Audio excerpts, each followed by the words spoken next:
Olá, galera do sexto ano, sejam bem-vindos a mais uma aula de História. Eu sou o professor Marciano e estou aqui para dar continuidade ao nosso conteúdo. Vamos dar continuidade ao nosso conteúdo com o conteúdo dos povos antigos do Brasil.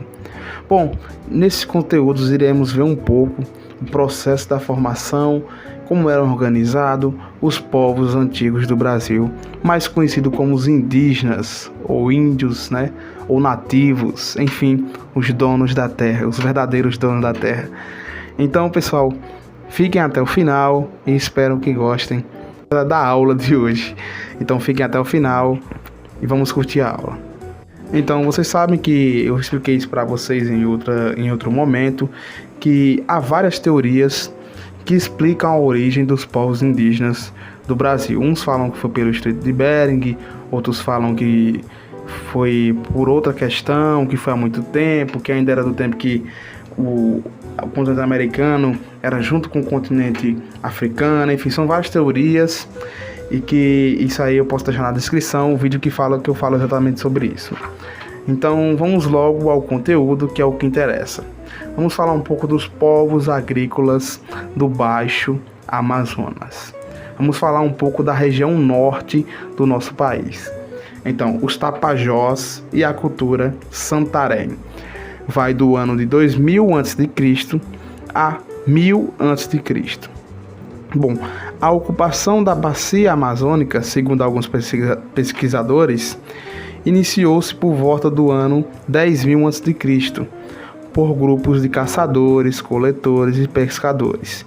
Então vocês podem ver uma característica. A primeira era que os primeiros habitantes da bacia do Baixo Amazonas eram seminômades. Lembrem dessa questão, seminômades. Então, segundo alguns pesquisadores, no local onde se encontra a cidade de Santarém, no Pará, foi onde começou o processo de sedentarização por meio das atividades agrícolas.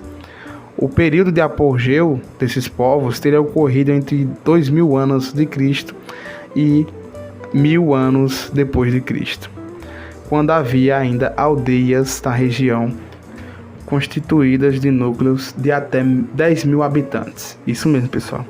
Então, os povos tapajós praticavam, além da agricultura, um intenso comércio, com mercados movimentados, onde se podiam encontrar variadas mercadorias, produtos artesanais e animais domesticados. No campo militar, os tapajós eram bem organizados e habilidosos na produção de armas de guerra. Então, por eles serem bastante habilidosos na questão militar, os europeus, com a chegada dos portugueses aqui no Brasil, nomearam os povos que viviam nessa região como Amazonas. Amazonas em uma associação às guerreiras da mitologia grega. Para quem não sabe, as Amazonas eram mulheres que lutavam e tinham poderes extraordinários na questão militar.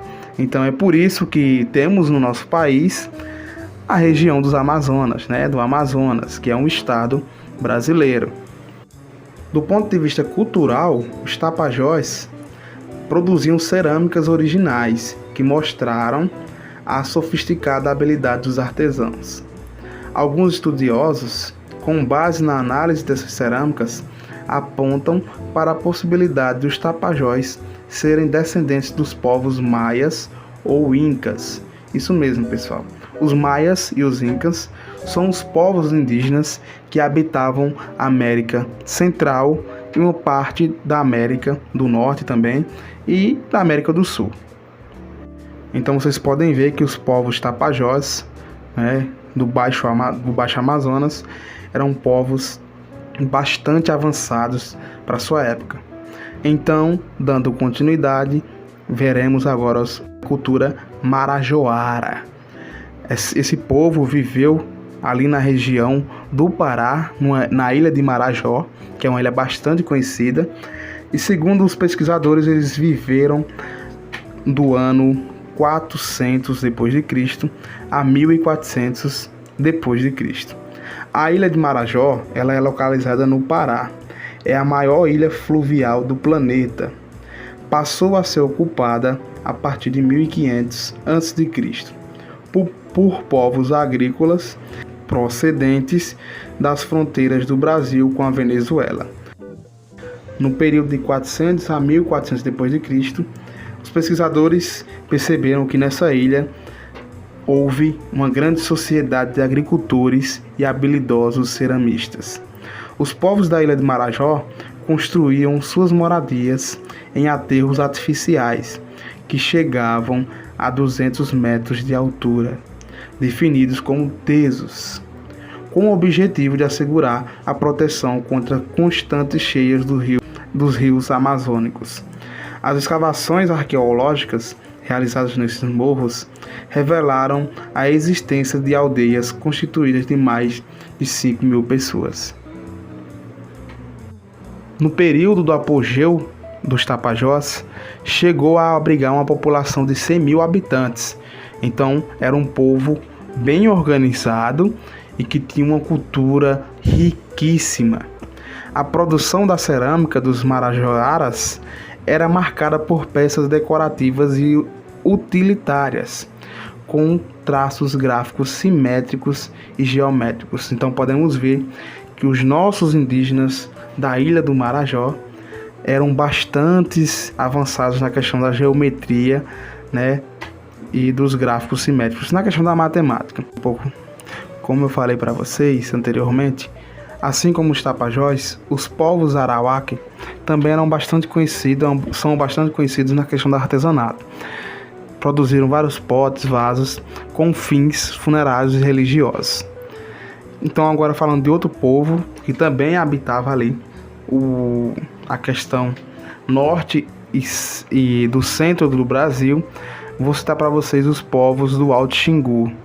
Pesquisas recentes realizadas no norte do Mato Grosso, na região cortada pelo rio Xingu, revelam que no período entre 1200 a 1600, a região do Alto Xingu foi ocupada por povos agrícolas que ali se organizaram em 19 grandes aldeias, interligadas por meio de estradas de até 5.000 quilômetros de extensão, que chegavam às praças centrais das respectivas aldeias.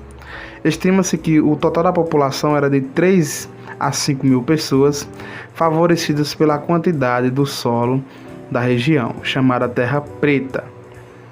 As 19 aldeias possuíam a mesma estrutura urbana, apresentando uma praça central, pontes e represas, protegidas externamente por fossos e paliçadas. Paliçadas são conjuntos de estacas de madeira dispostas verticalmente no chão e ligadas entre si, a fim de formarem uma estrutura firme que assegura a proteção militar. Então, pessoal, essa foi a nossa aula de hoje, bem simples. Eu espero que vocês tenham gostado. A leitura está na página 44, 45, 46, 47 e 48. Vocês vão responder a parada obrigatória da página 49, questão 1, 2, 3. Isso, questão 1, 2 e 3. Qualquer dúvida, chame no meu privado que eu irei responder, tá certo, pessoal?